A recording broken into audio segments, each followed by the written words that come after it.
అందరికీ నమస్కారం అండి. Welcome to light weight terrace garden. ఒక 1 మంత్ బిఫోర్ నేను విత్తనాలు వేసాను, చెమ్మకాయ మరియు గుత్తి బీరలు పొడుగు. మరి ఎంత చక్కగా వచ్చాయన్న చూడండి. మరి వీటికి ఏం వేసానన్నది కూడా మీకు తెలియజేస్తాను. ఓకే, ఇదైతే మట్టి, ఎర్ర మట్టి చూడండి ఇలా ఉంటుంది. ఈ మట్టిలో అయితే నేను ఏమీ కలపలేదు. వర్షం నీటికే బ్రహ్మాండంగా ములిసినాయి. కాయలు కూడా బ్రహ్మాండంగా వస్తున్నాయి. ఇప్పుడిప్పుడే చిన్న చిన్న పిందెలు మరియు కాయలు కూడా పడ్డాయి, చూసారా. కాకపోతే ఈ హోల్స్ అనేది కొన్ని ఆకులు పురుగులు తిన్నట్టున్నాయి. చూడండి ఎంత చక్కగా వచ్చినాయో. ఇట్లా ఆకుల చాటు పక్కకు దాచిపెట్టాలి, ఎప్పుడన్నా కోతులు పిట్టలు తినకుండా. చూసారా ఎంత బాగా వస్తున్నాయో. గుత్తిబీర పొడుగు అంటారండి వీటిని. ఈ సీడ్ మన దగ్గర 15 years బ్యాక్ నేను కలెక్ట్ చేసి మీ అందరికీ దాన్ని డెవలప్ చేసి సీల్ రూపంలో కూడా సీడ్ అనేది సీల్ చేసుకున్నా.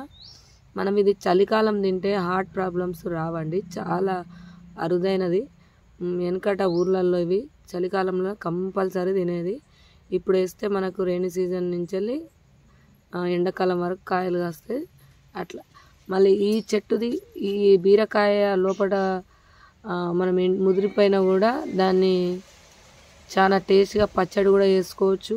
అలాగే ఈ చెట్టు ద్వారా ఎండిపోయిన వాళ్ళు కూడా మనము వీటితో అవి చేయవచ్చు, ఏంటి స్క్రబ్బర్స్ కూడా చేయవచ్చు. ఎంత బాగా కాసినాయో చూసారా, సూపర్గా ఉన్నాయి కదా ఇవన్నీ. మరి చెట్టు నిండా గుత్తులు గుత్తులుగా కాసాయండి. ఈ గుత్తి బీరలో దాదాపు నా దగ్గర 7-8 రకాల గుత్తి బీరలు కూడా మన దగ్గర సేల్ రూపంలో ఉన్నాయి. మరి కావాల్సిన వాళ్ళు సంప్రదించండి. చెట్టు అయితే చిన్నగా ఉన్నా కూడా మంచి కాపుతో ఉన్నది చూడండి. చూసారా చెమ్మకాయ కూడా మంచిగా తిరిగింది. నేను ఒక పిచ్చి కంప తెచ్చి ఈ మట్టిలో ఈ కట్టె తెచ్చి పెట్టాను. ఈ కట్టెకే మంచిగా పందిరి అల్లుకుంటుంది.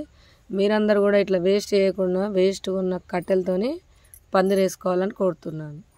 మన దగ్గర అలాగే ఈ 500 రకాల దేశీ విత్తనాలు, 50 రకాల దుంపలు, 25 రకాల కటింగ్స్ మన దగ్గర సేల్కి ఉన్నాయి.